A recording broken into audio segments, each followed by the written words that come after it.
I'm Rebecca Wilson, 28 years old, and I haven't spoken to my parents in nearly 3 years. Growing up, I always felt like a ghost in my own family home, present but unseen. What's most shocking, I moved out of state without telling anyone, and my parents didn't notice for weeks. Recently, my father called out of the blue not to reconnect, but with demands that reopened all those old wounds. Before I share how my parents completely miss their daughter vanishing from their lives, let me know where you're watching from. If you've ever felt invisible in your own family, hit that subscribe button. This story might help you realize you're not alone. My earliest memories with my parents are actually happy ones. I remember my mom teaching me to bake chocolate chip cookies when I was 5, flour dusting our noses as we laughed together. My dad would take me fishing at the local pond on Saturday mornings, patiently showing me how to bait the hook even though I was squeamish about touching the worms. Those golden moments of connection grew fewer as I got older. Everything changed when I was around 7 years old. My father, Harold, got a major promotion at his company, becoming a senior executive with much more responsibility. Within the same year, my mother, Margaret, made partner at her law firm. Their careers suddenly consumed them. I watched as their attention shifted, not just away from me, but distinctly toward my sister, Natalie, who was 3 years older. Natalie was everything I wasn't: outgoing, athletically gifted, and academically brilliant. She was a natural competitor who collected trophies and accolades with ease. My parents latched onto her achievements, investing all their attention in what they saw as the family's shining star. I was the quiet, creative one who preferred sketchbooks to soccer fields. In our family's value system, that made me forgettable. The pattern of being forgotten started small. When I was 9, my parents missed my school art show where I'd won an award for my painting. They were at Natalie's regional tennis tournament. I stood alone next to my artwork while other kids' parents took photos and gave hugs. My art teacher, Mrs. Bennett, noticed and took a photo of me with my painting. I still have it, the only record of that achievement. On my 11th birthday, they forgot entirely.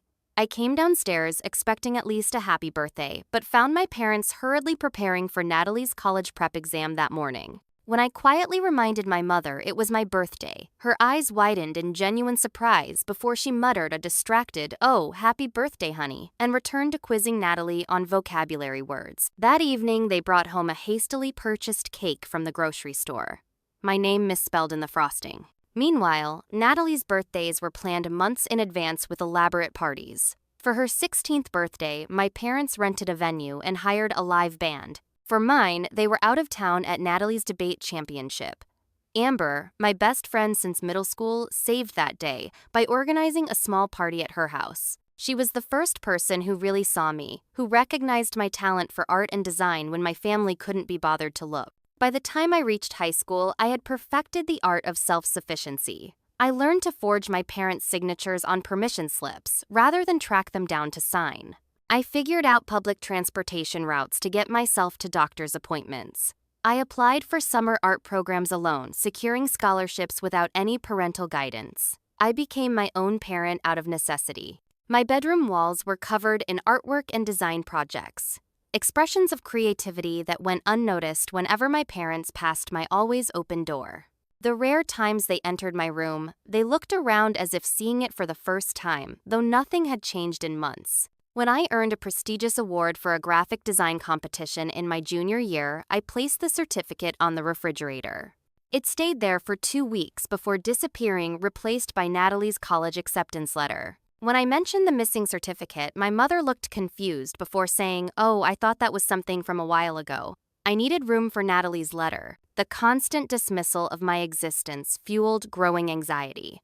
I developed perfectionist tendencies, believing if I could just achieve enough, maybe I'd finally be worthy of notice. But perfect grades in art and design classes didn't matter when Natalie was becoming valedictorian.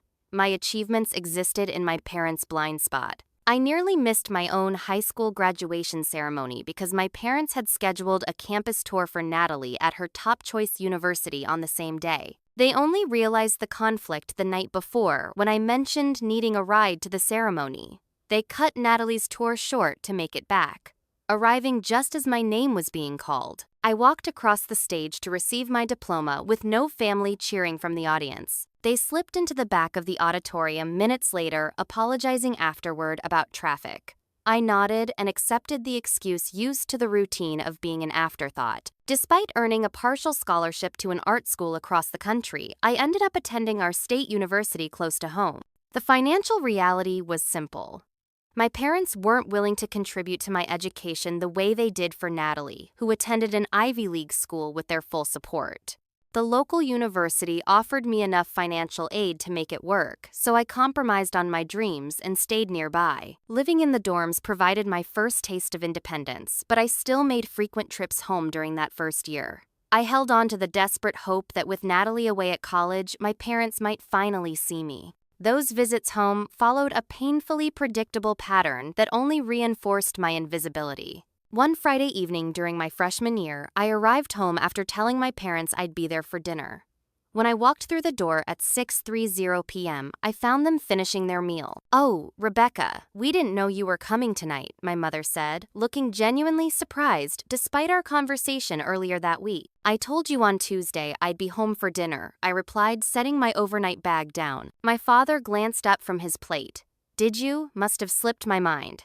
There's probably something in the fridge you can heat up." I found leftover pasta from 3 days earlier and ate alone at the kitchen counter while they moved to the living room to watch the news. This scenario repeated itself so often it became expected rather than disappointing. Family gatherings were exercises in patience. At Thanksgiving dinner with extended family during sophomore year, I attempted to share news about my graphic design internship. As I began speaking, my father interrupted to announce Natalie's summer research opportunity at a prestigious lab. The conversation immediately shifted to her accomplishment, my news forgotten before it was even heard. I became adept at smiling through such moments, though each one carved the invisible wound deeper. It was during that sophomore year that I met Ethan Miller in my creative writing elective class. Unlike everyone in my family, Ethan actually listened when I spoke. He noticed details about my artwork, remembered my preferences, and treated my thoughts as valuable. Our relationship developed slowly, built on a foundation of mutual respect that was entirely foreign to me. The first time Ethan came to my family home for dinner, he witnessed my invisibility firsthand. Throughout the meal, my parents directed almost all conversation to him, asking about his studies and family, while hardly acknowledging my presence. Later that night, he expressed his shock. "How can they not see how amazing you are?" he asked, genuine confusion in his voice. "The way they act?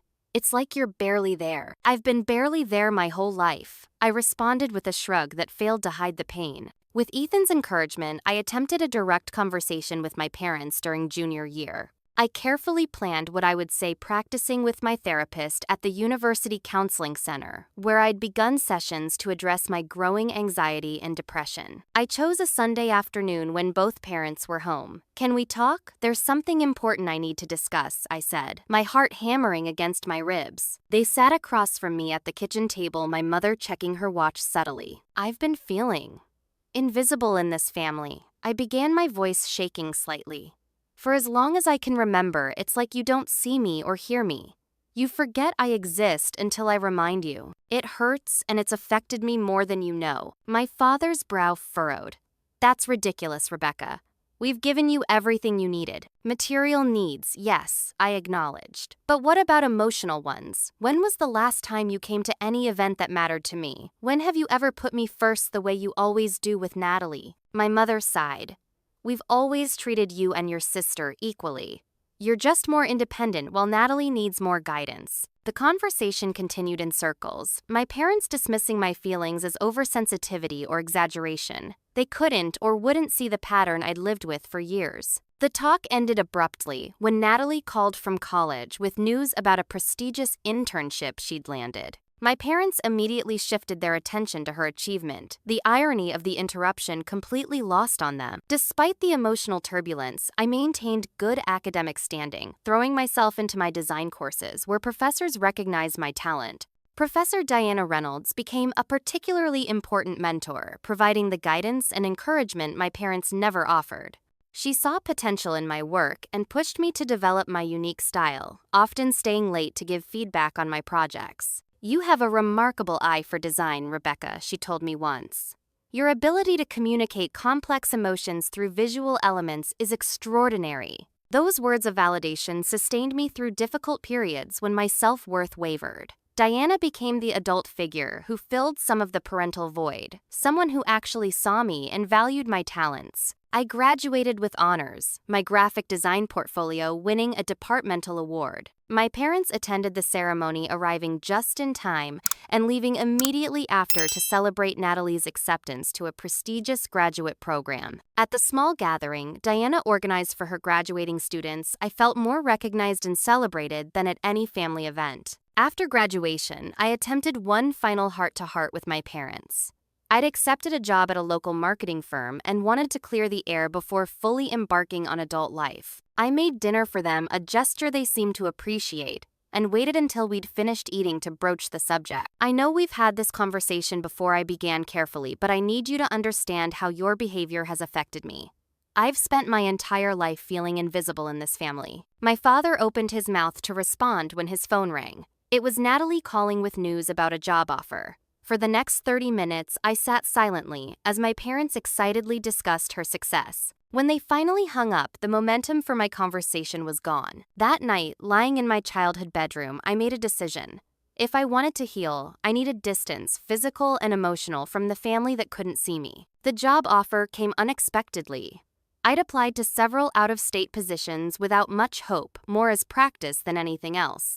When the email arrived from Horizon Creative, an advertising agency 2 states away, I reread it 3 times to make sure it wasn't a mistake. They were offering me a junior designer position with a salary that would allow me to live independently, far from the shadow of my family. My first instinct was hesitation. Despite everything, leaving home completely felt like a massive step. Would moving so far away permanently sever what fragile family connections remained? Did I even care if it did? I called Amber that night, seeking perspective from the friend who'd been my emotional support since childhood. "They don't deserve your consideration, Becca," she said bluntly. "You've spent your entire life trying to be seen by people who are determined not to look at you. Maybe it's time to be around people who actually value you." "But they're still my family," I countered weakly. "Family is supposed to love and support you," Amber replied. "They're biologically related to you, but they haven't acted like family. You need to put yourself first for once." Deep down, I knew she was right. After years of therapy at college, I understood that the constant neglect qualified as emotional abuse, even if my parents never intended it that way. I accepted the position the next day, giving myself 3 weeks to prepare for the move. Those weeks became an interesting psychological experiment. I said nothing about my plans to my parents, curious if they would notice any of my preparations. I began sorting through my belongings after work, packing boxes and storing them in my closet. I contacted landlords in my new city, signed a lease remotely, and arranged for utilities, all without a single question from my parents about my unusual activities or frequent phone calls. A week before my planned departure, my parents announced they would be traveling to visit Natalie and help her settle into her new apartment for graduate school. The timing couldn't have been more perfect. They would be gone during my scheduled moving day. The night before they left, we had dinner together. I wondered if it would be our last meal as a family, if I should say something after all. As we ate, my mother chatted excitedly about Natalie's program and the prestigious professors she would be working with. My father nodded along, occasionally checking emails on his phone. Neither asked a single question about my life or work. "Pass the salt, would you, Rebecca?" my father asked at one point, the most direct comment he'd made to me all evening. I passed the salt and decided to remain silent about my plans. The morning they left for the airport, my mother poked her head into my room. "We'll be back on Sunday evening. There's food in the fridge if you need it." I nodded, knowing I would be hundreds of miles away by Sunday evening. "Have a good trip," was all I said. Once they were gone, I sprang into action. The moving company arrived as scheduled, loading my carefully packed boxes and the few pieces of furniture I owned into their truck. I took one final walk through my childhood bedroom, now stripped of all personal touches. It looked almost exactly as it had when I moved in as a child, as if I'd never existed there at all. The irony wasn't lost on me. I left no note. What would it say that I hadn't already tried to tell them in person? Instead, I locked the door behind me, got into my car filled with the last of my belongings, and began the long drive to my new home. During that 12-hour drive, I cycled through every emotion imaginable. Guilt gave way to liberation, anxiety to excitement, grief to hope. I played music loudly, sometimes singing along, sometimes crying. By the time I crossed the state line, I felt lighter somehow, as if I'd left more than just physical belongings behind. My new apartment was small, but entirely mine. I spent that first weekend setting up my space, arranging my art supplies and books, hanging prints on the walls. For the first time in my life, I created a home that reflected me completely with no compromise or apology. Then came the wait. Days passed, then a week. No calls, no texts, no emails asking where I was or if I was okay. I checked social media occasionally, seeing my parents posting photos from their trip to visit Natalie. They returned home according to schedule. I could tell from their posts about being back, but still no contact. 2 weeks after I moved, my mother posted photos of a dinner party at our family home. I studied the images, carefully noticing my absence wasn't mentioned or apparently even detected. In the background of one photo, I could see my bedroom door closed, as it often was when I lived there, providing no visual cue that the room was now empty. 3 weeks passed. Then 4. I immersed myself in my new job, impressing my supervisors with my dedication and creativity. I explored my new city on weekends, discovering coffee shops and art galleries that fed my creative spirit. I made casual friendships with coworkers, slowly building a social circle. Through it all, the silence from my family continued. It was during week 5 that the reality hit me with full force. I was sitting in my apartment after work, sketching idly, when the complete absence of concern from my family crystallized in my mind. I had vanished, literally disappeared from their home, and they hadn't even noticed. The panic attack came without warning. My chest tightened, my breathing became shallow, and tears streamed down my face as the magnitude of my lifelong invisibility crashed over me. I curled into a ball on my couch, gasping for air, the sketchpad sliding to the floor. It wasn't just that they didn't love me enough, they didn't even register my existence enough to notice I was gone. After the panic subsided, I made a decision I wouldn't reach out first. If they hadn't noticed my absence yet, I wanted to know exactly how long it would take. It was no longer just about creating distance to heal, it had become a test to measure just how invisible I truly was to them. Number, Part 5. Building a new life. The first few months in my new city passed in a blur of activity.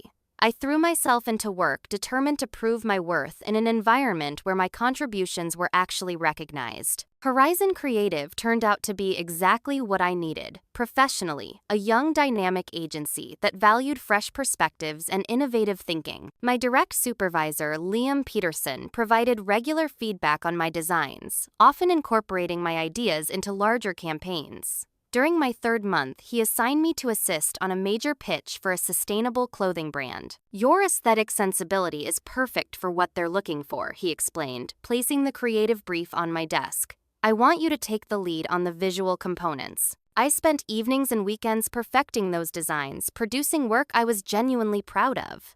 When the client chose our agency largely based on the creative direction I'd contributed, the entire team celebrated. Liam made a point of highlighting my role during the office champagne toast. "Rebecca's vision really made the difference," here he announced to the group. "That fresh perspective is exactly why we hired her." The warmth of being truly seen and valued was intoxicating after years of invisibility.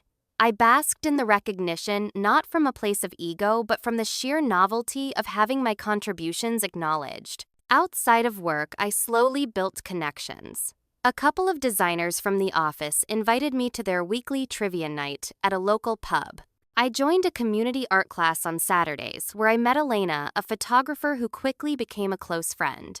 Ethan visited monthly, our relationship deepening, despite the distance, as he finished his final year of college. "You seem different here," he observed during his 2nd visit, watching me arrange prints for a small gallery show featuring local artists. "More confident, more you." I considered his words. "I don't have to make myself smaller here," I finally replied. "There's no one to disappear around." 6 months after my move, I received my first promotion to junior art director, along with a modest raise. I called Amber immediately with the news. "See," she said, her voice warm with pride. "This is what happens when people actually see your talent. I'm so happy for you, Becca." That night, I allowed myself to think about my parents for the first time in weeks. They still hadn't contacted me, still hadn't apparently noticed I no longer lived in their house. The realization no longer triggered panic. Instead, I felt a complex mixture of sadness and validation. The very completeness of their disregard confirmed I'd made the right choice in leaving. After the promotion, I decided it was time to address my emotional health more directly. I found Dr. Sarah Klein, a therapist specializing in family trauma, and began weekly sessions.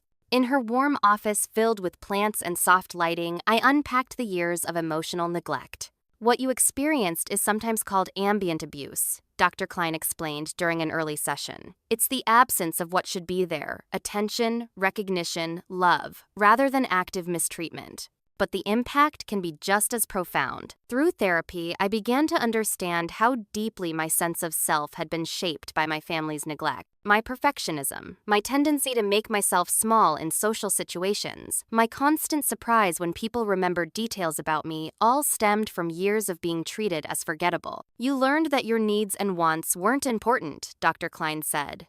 Now you need to unlearn that lesson. The unlearning process was challenging but transformative. I practiced setting boundaries at work, expressing preferences with friends, and allowing myself to take up space physically and emotionally. Each small act of self-assertion felt revolutionary. As autumn arrived, I faced my first holiday season away from home. The prospect brought unexpected anxiety. Despite everything, there was still a pull toward family tradition and a lingering hope for connection. Elena, sensing my conflict, invited me to join her family's Thanksgiving celebration. Fair warning, my family is loud, opinionated, and they'll definitely ask intrusive questions about your love life, she cautioned. That sounds wonderful, actually, I replied, meaning it completely. Elena's family gathering was chaotic and warm, with 3 generations crowded around tables pushed together in their modest home. Her mother, upon meeting me, pulled me into a tight hug, and later made sure I took home leftovers. Her father asked about my work, listening attentively as I described recent projects. The contrast to my own family experiences was stark and bittersweet. It was 3 days after Thanksgiving, nearly 3 full months after I'd moved away, when my phone finally displayed my mother's name on the caller ID. My heart raced as I answered. "Rebecca, it's Mom," she said, her tone casual as if we'd spoken recently. "Hi," I replied, waiting to see if she would mention my absence. "I need your help with something for Natalie's wedding plans. She's decided on a spring ceremony, and we're working on save the dates. Could you come over this weekend to help with the design? You're good with that sort of thing." My grip tightened on the phone. 3 months of silence, and this was why she called, not because she'd noticed I was gone, but because she needed my design skills for Natalie's wedding. "I can't come over," I said, my voice steady. "I don't live there anymore. I moved away 3 months ago." A pause. "You moved? Where to?" "Out of state. I have an apartment and a job at an advertising agency here." Another pause, longer this time. "Why didn't you say anything?" The question was so absurd, I almost laughed. "Because I wanted to see how long it would take for you to notice I was gone." "Well, you should have told us," she replied, a hint of irritation in her voice. "Anyway, about these save the dates, could you work on them remotely? Natalie really wants something special." No questions about my job, my new city, or why I'd felt the need to leave without telling them. No concern about my well-being or how I was adjusting. Just straight back to Natalie's needs. It was so perfectly consistent with our entire relationship that it almost felt scripted. "I can recommend some good designers," I offered, refusing to be pulled back into the old pattern. "I'm pretty busy with my own work right now." After a few more minutes of conversation, largely her talking about wedding plans, we hung up. I sat in stunned silence afterward, processing what had just happened. My 3-month disappearance had warranted less than 30 seconds of discussion before she moved on to what really mattered: Natalie. The call should have hurt more than it did. Instead, it felt like confirmation, final proof that my invisibility hadn't been in my imagination. With that confirmation came an unexpected gift: permission to fully invest in my new life without guilt or lingering hope for change. In the weeks following that call, my mother texted occasionally with wedding-related questions, never asking about my life or acknowledging the unusual circumstances of my departure. I responded briefly but maintained firm boundaries. My father didn't contact me at all. As the 1-year anniversary of my move approached, my new circle of friends organized a surprise Independence Day celebration at my favorite restaurant. Surrounded by people who chose to see me, who remembered my preferences, and celebrated my accomplishments, I finally understood what it meant to be truly visible. Nearly 2 years passed. I thrived in my new environment, earning a second promotion to art director. My team of junior designers looked to me for guidance, and I took pride in providing the kind of mentorship and recognition I'd craved throughout my own development. My relationship with Ethan evolved into a strong partnership. After graduating, he found work as a software engineer at a tech company in my city and moved in with me. Our small apartment became a genuine home filled with artwork books and the comfortable intimacy of two people who truly saw each other. Therapy with Dr. Klein continued, though less frequently, as I developed healthier patterns and perspectives. The raw wound of family neglect had gradually transformed into a tender scar still present, but no longer debilitating. Contact with my parents remained minimal. Occasional texts from my mother about Natalie's wedding, now postponed twice due to venue issues, constituted most of our communication. I sent obligatory birthday and Christmas cards, but maintained emotional distance. It was easier that way, safer. Then came the phone call that shattered the careful equilibrium I'd established. It was a Tuesday evening in late autumn. Ethan and I were cooking dinner together when my phone lit up with my father's name, something I hadn't seen in nearly 2 years. I felt a flutter of anxiety as I answered. "Rebecca," my father said, his voice uncharacteristically strained. "I need to discuss something important with you." "What is it?" I asked immediately, concerned despite our estrangement. Had someone died? Was someone ill? "It's about your investment account," he continued. I frowned in confusion. "What investment account?" "The one your grandfather set up for you when you were born. The executor just released the funds now that you're past 25. Didn't you get the notification?" I vaguely remembered my mother mentioning something about a trust from my grandfather years ago, but it had never been discussed in detail. "I haven't received anything." "Well, they probably sent it to our address, since that's what was on the original paperwork," he explained impatiently. "The point is, there's a substantial amount in that account, nearly $70,000. "Oh," I replied, genuinely surprised. I had no idea it was that much. "Yes, well, that's why I'm calling," he continued, his voice taking on a tone I recognized from his business dealings. "We've run into some financial complications with the business. Thomas made some unfortunate investment decisions that have left us in a difficult position." Thomas Reynolds had been my father's business partner for decades. I remembered him as a boisterous man who always had candy in his pockets for Natalie and often didn't remember my name. "I'm sorry to hear that," I said cautiously. "On top of that, we've put down significant deposits for Natalie's wedding. The venue change resulted in some unexpected costs, and with the business situation." He trailed off before continuing more directly. "I need access to your investment account." The request landed like a physical blow. After years of neglect, after not even noticing I'd moved away, he was calling to ask for money. "You want me to give you my inheritance," I clarified, my voice suddenly hollow. "Not give exactly," he corrected. "Think of it as a loan to the family. Once the business stabilizes, we'll pay it back with interest." I glanced at Ethan, who had stopped chopping vegetables and was watching with concern. "Dad, I don't think that's a good idea," I said finally. "That money was left to me by grandfather." My father's tone shifted instantly. "This isn't the time for selfishness, Rebecca. Your sister's future is at stake with this wedding, and the business supports the entire family." "The family," I repeated, a spark of anger igniting. "The family that didn't notice. I moved out of state for 3 months. That family?" "Don't be dramatic," he dismissed. "We've always provided for you. Now it's your turn to support the family in a time of need. I'll email you the paperwork to transfer the funds." "No," I said, firmly surprising myself with the clarity of my refusal. "I won't be transferring any money. That inheritance is mine." There was a moment of shocked silence before my father's voice returned cold and unfamiliar. "After everything we've done for you, this is how you repay us. With selfish ingratitude." "What exactly have you done for me, Dad?" I asked quietly. "You barely acknowledged my existence for most of my life. You didn't even notice when I moved away." "That's ridiculous," he snapped. "You're exaggerating as usual. We gave you everything: food, shelter, education. And now when we need your help, you turn your back on family. I expected better from you, Rebecca." The familiar phrases "exaggerating," "expected better" triggered a lifetime of feeling inadequate and invisible. My hand trembled as I held the phone. "I'm sorry you're disappointed," I managed to say. But my answer is still no. Think very carefully about what you're doing, he warned. This isn't just about money. This is about loyalty to your family. I need to go, I said, unable to continue the conversation as anxiety constricted my chest. Rebecca, he began, but I had already ended the call. I stood in the kitchen phone, clutched in my shaking hand as Ethan approached cautiously. What happened? He asked softly. The panic attack hit before I could answer.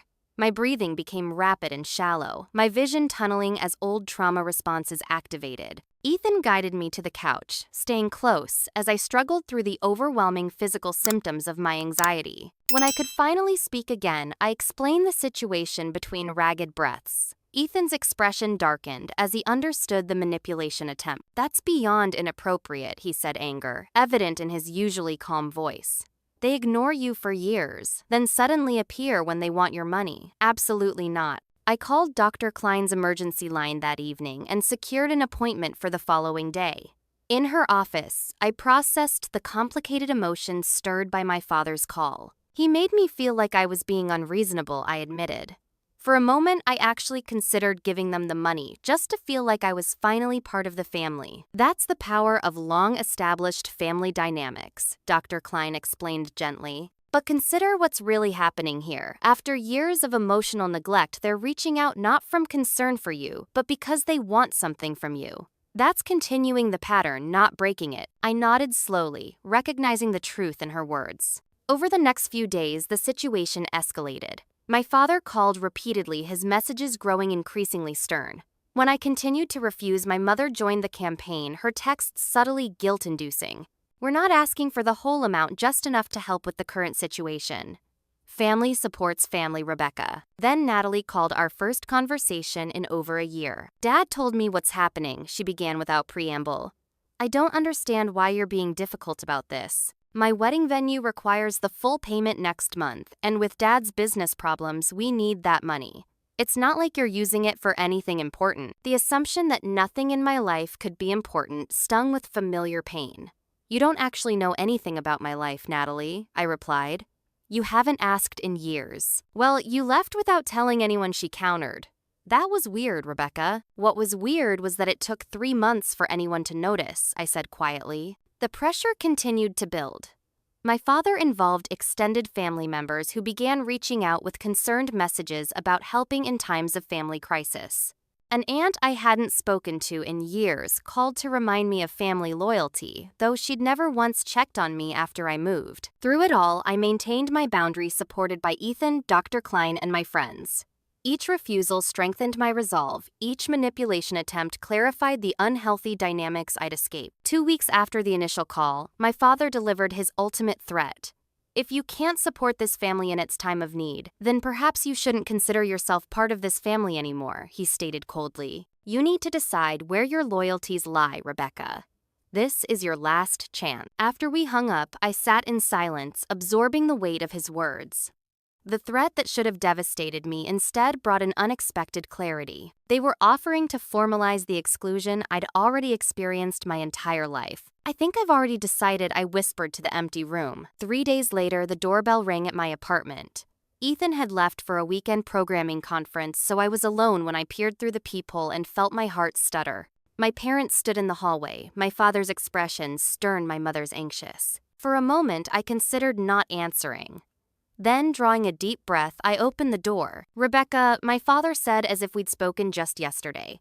We need to talk. They didn't wait for an invitation, moving past me into the apartment I'd created without them. I watched as they surveyed my home, their eyes cataloging the artwork on walls, the books on shelves, the evidence of a life they knew nothing about. How did you find my address? I asked, closing the door slowly. Your sister had it from sending you that wedding invitation, my mother replied, settling onto my couch without being asked.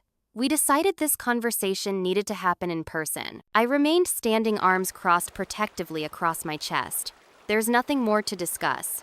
I've already told you I won't be transferring my inheritance. My father paced the small living room, his imposing frame making the space seem smaller. Rebecca, you're not understanding the gravity of the situation. The business could go under. Your sister's wedding is in jeopardy.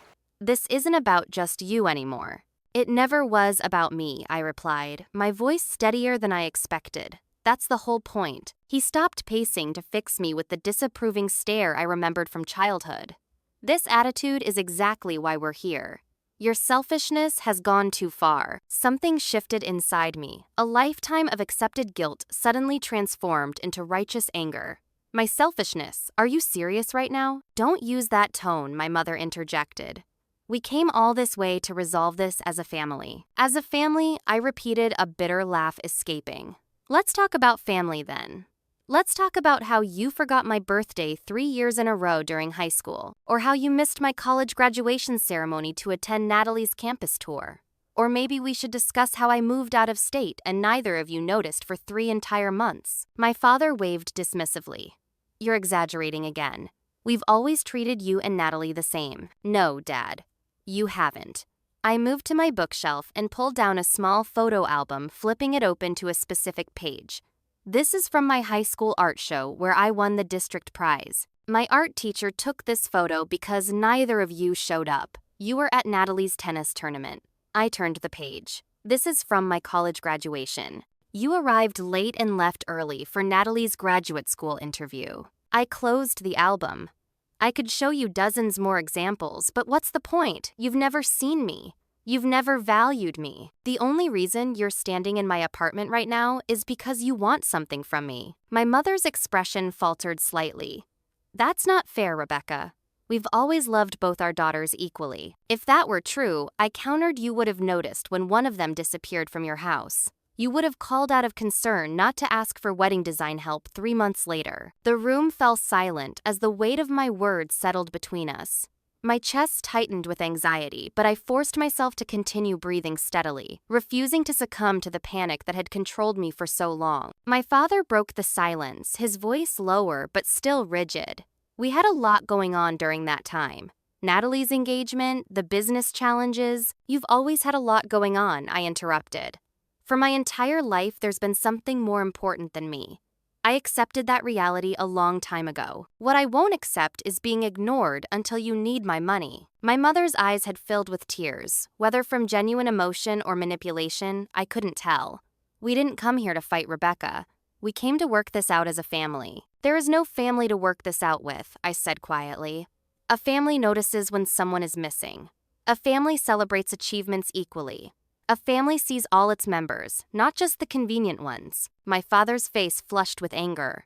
After everything we sacrificed to raise you, this is the thanks we get: accusations and ingratitude. What exactly did you sacrifice for me, Dad? Name one thing you gave up specifically for my benefit. One event of mine you prioritized over Natalie's. His silence was more validating than any response could have been. The truth is, I continued, my voice growing stronger. You barely noticed when I lived with you. You certainly didn't notice when I left. The only reason you're here now is because you want my inheritance. That's not true, my mother protested weakly. Isn't it? When was the last time either of you asked about my job, my relationships, my life? You know nothing about me because you've never been interested enough to ask. The confrontation continued, my parents alternating between defensive anger and wounded innocence. Physical symptoms of anxiety, racing, heart shallow, breathing, trembling hands threatened to overwhelm me, but I forced myself to remain present. This moment had been decades in coming. Finally, my father played his ultimate card. If you can't help your family in this crisis, then maybe we were wrong about you all along, he said coldly. I didn't want to believe you could be this selfish. I'm not selfish for establishing boundaries, I replied, the therapeutic language grounding me. I'm not selfish for expecting to be treated with basic consideration. And I'm certainly not selfish for refusing to give my inheritance to people who didn't even notice I was gone. This conversation is going nowhere, my father announced, moving toward the door. You've made your choice, Rebecca. Don't expect us to be there when you eventually need us. You've never been there when I needed you, I said softly. Why would that change now? My mother hesitated before following him, her expression conflicted. Rebecca, please reconsider. We're still your parents. Biologically, yes, I acknowledged. But in every way that matters, you stopped being my parents a long time ago. Please leave now. After they departed, I collapsed onto my couch, physically exhausted from the confrontation. My entire body trembled with adrenaline and released tension. Though painful, the encounter had forced into the open truths that had been silent for too long. For perhaps the first time, I had advocated for myself completely without minimizing my experiences or accepting blame that wasn't mine. The phone call came the next morning not from my parents but from Natalie. Her voice lacked its usual confidence. "I heard about what happened yesterday," she began awkwardly. I braced myself for another guilt trip or accusation. And I think I owe you an apology," she said, surprising me completely. I never realized how different our experiences in the family were. "I guess I was so caught up in my own stuff that I didn't see what was happening with you." Her unexpected acknowledgement brought tears to my eyes. "It's been like that my whole life, Natalie. Always in your shadow, always the afterthought." "I'm starting to understand that," she admitted. "Mom and Dad had a huge fight after they got back to the hotel. I've never heard Dad yell like that. He kept saying you were being unreasonable, but Mom, she actually said he needed to consider that you might be right." The revelation that my mother might have finally recognized the truth left me momentarily speechless.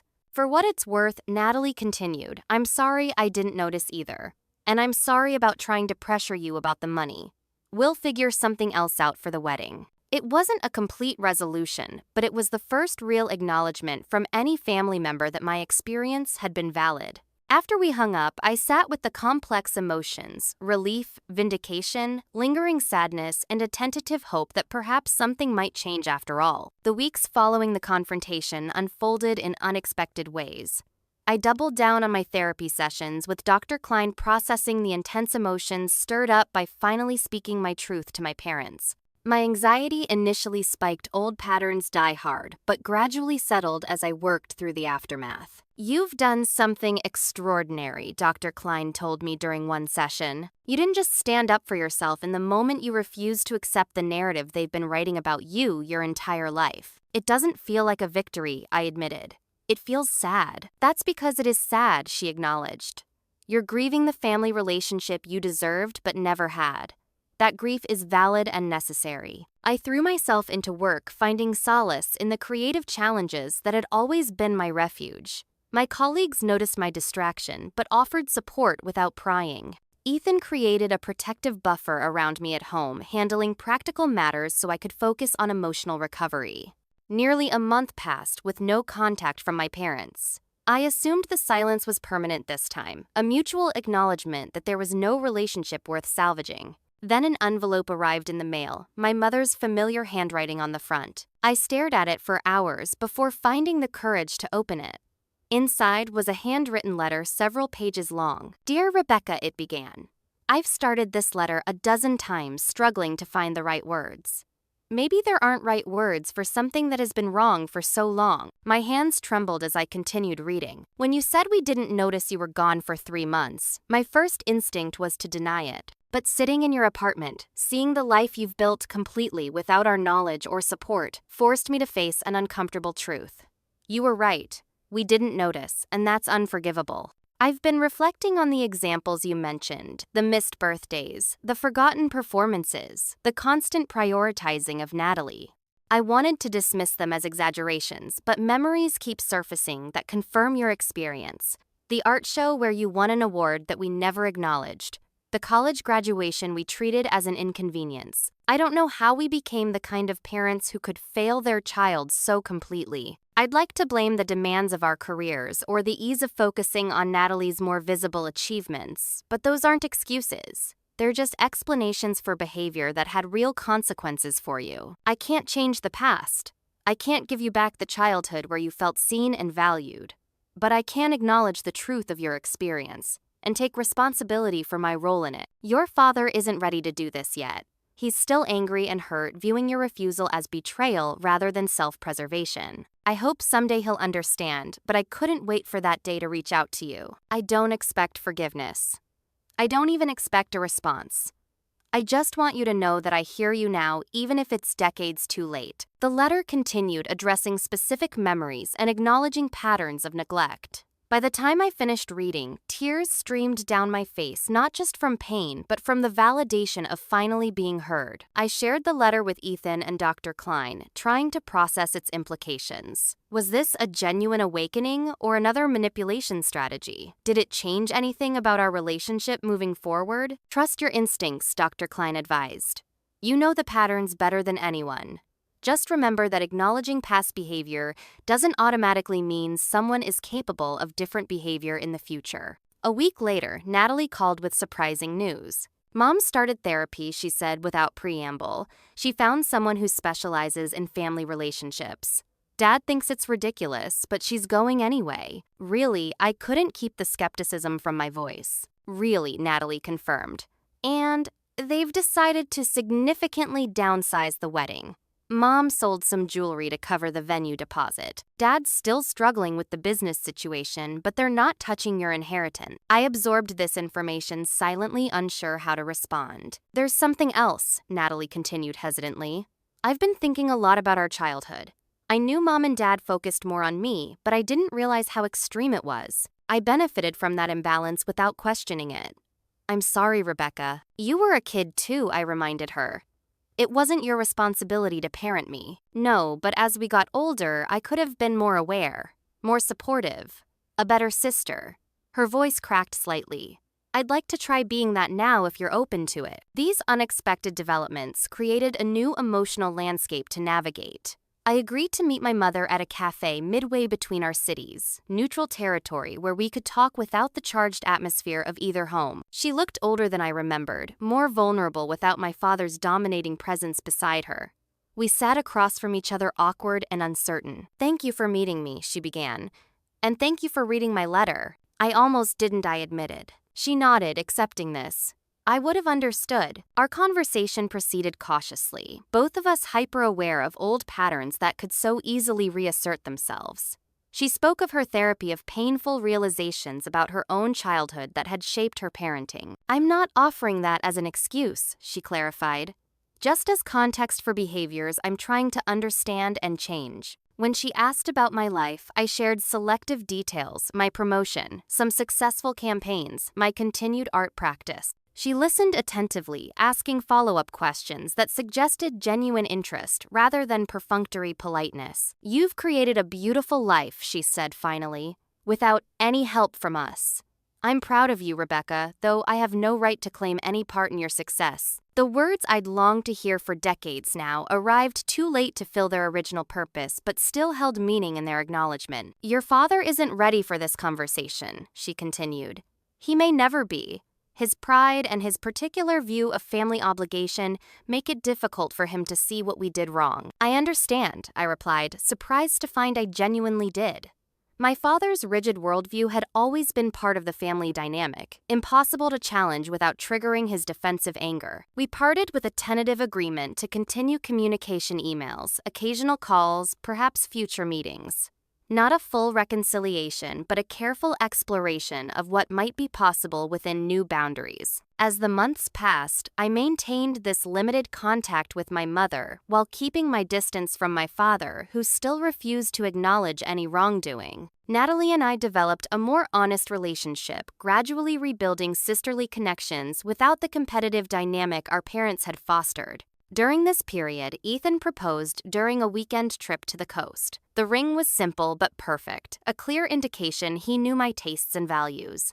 As we planned our small wedding, I faced difficult decisions about family involvement. Do you want to invite them? Ethan asked gently one evening as we reviewed our guest list. I considered the question carefully. I'll invite my mother and Natalie, I decided finally. Not my father. I can't have someone at our wedding who still refuses to see me as a person worthy of basic respect. Whatever you decide, I support completely, Ethan assured me, squeezing my hand. The boundaries I'd established, though painful at times, protected the healthy life I'd built. My chosen family, Ethan, close friends, supportive colleagues, provided the unconditional acceptance I'd never found at home. Through continued therapy, I worked to silence the internal voice of unworthiness that early neglect had installed. Healing isn't linear. Dr. Klein reminded me during a particularly difficult session after a triggering phone call with my mother.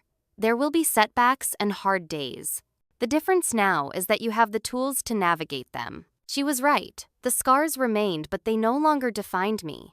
I had created an identity beyond the invisible daughter. I was a successful, creative professional, a loving partner, a loyal friend, an artist. I existed fully in spaces where I was truly seen. 3 years have passed since I moved away from my childhood home. 3 years since I began the journey from invisibility to full personhood. Looking back, I hardly recognize the young woman who packed her belongings in secret, desperate for acknowledgement even in absence. The path from there to here hasn't been smooth or straight, but each step has carried me further from the shadows into the light of authentic living. Professionally, I've continued to thrive.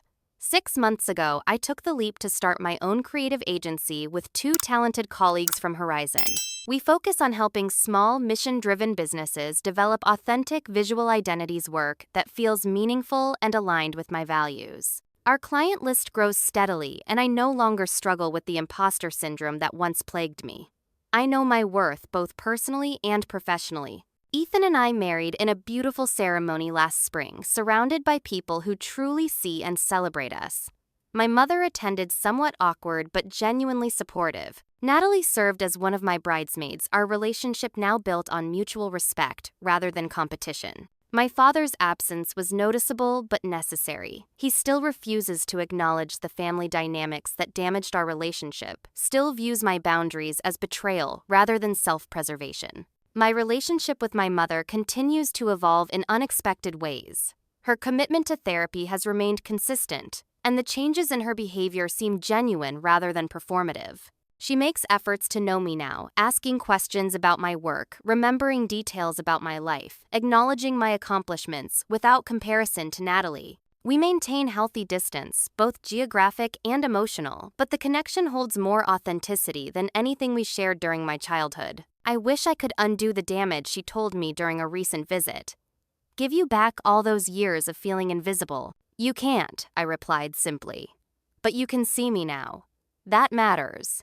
The inheritance that triggered so much conflict remains untouched, set aside for eventual retirement savings or perhaps a down payment on a home. My father's business eventually stabilized without my financial intervention, though on a smaller scale than before. Natalie's wedding proceeded with adjusted expectations, beautiful in its simplicity rather than extravagance. Through extensive work with Dr. Klein, I've identified the life lessons this journey has taught me, painful truths that have ultimately led to growth and healing. First, establishing boundaries isn't selfish, it's necessary for survival and growth.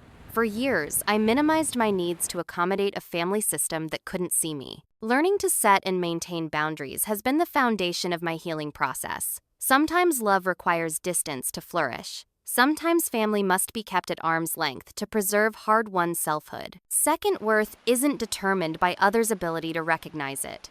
My value as a human being never depended on my parents' acknowledgement, though it took years to truly believe this. The consistent neglect I experienced wasn't a reflection of my worthiness, but of their limitations. Understanding this distinction freed me from the endless quest for validation I could never receive. Third, family exists beyond blood relation. The people who have supported me through this journey, Ethan, Amber, Diana, Dr. Klein, colleagues, and friends, have demonstrated that family can be chosen and created. True family sees you completely, celebrates your successes without jealousy, supports you through difficulties without judgment. Blood creates relatives. Love and recognition create family. Fourth, healing happens in community. While the deep internal work of therapy was essential, equally important were the relationships that provided models of healthy interaction. Each person who treated me with respect and genuine interest helped rewrite my understanding of what I deserved from others. Fifth, breaking generational patterns requires conscious effort. Through therapy, I've come to understand how my parents repeated patterns from their own childhoods, my father's rigid expectations, my mother's emotional distance. Awareness doesn't excuse their behavior, but explains it. In my own relationships, I remain vigilant against repeating these patterns. Perhaps the most profound lesson has been the importance of being truly seen and valued. We all need recognition, not for achievements or contributions, but for our fundamental humanity. Being rendered invisible within my family taught me to recognize and resist this particular form of emotional neglect, both for myself and others who might experience it. The final irony of my story is that my absence ultimately made me visible. Only by physically removing myself from the family system could I create space for authentic recognition, both self-recognition and eventually limited recognition from certain family members. The empty bedroom finally registered in a way my physical presence never had. The journey continues. There are still difficult days when old wounds reopen, still moments when the child who craved her parents' attention resurfaces. But these episodes grow less frequent and less intense with time and continued healing work. I've built a life filled with purpose, love, and genuine connection, a life where I am seen completely and valued inherently. If you've stayed with my story this long, perhaps you've recognized elements of your own experience. Maybe you too have felt invisible within systems that should have cherished you. If so, please know that your experience is valid, your pain real, and your worth absolute, regardless of others' ability to recognize it. The path to visibility begins with seeing yourself clearly and valuing what you see. Thank you for witnessing my story. If it resonated with you, please share it with someone who might need to hear they're not alone in feeling unseen. Subscribe if you'd like to follow my continuing journey, and leave a comment sharing your own experience with family dynamics. What helped you heal? What boundaries have you established? What does being truly seen mean to you? Remember that in sharing our stories, we create community around experiences often suffered in isolation. Your voice matters here just as you matter in the world, visible, valuable, and worthy of recognition.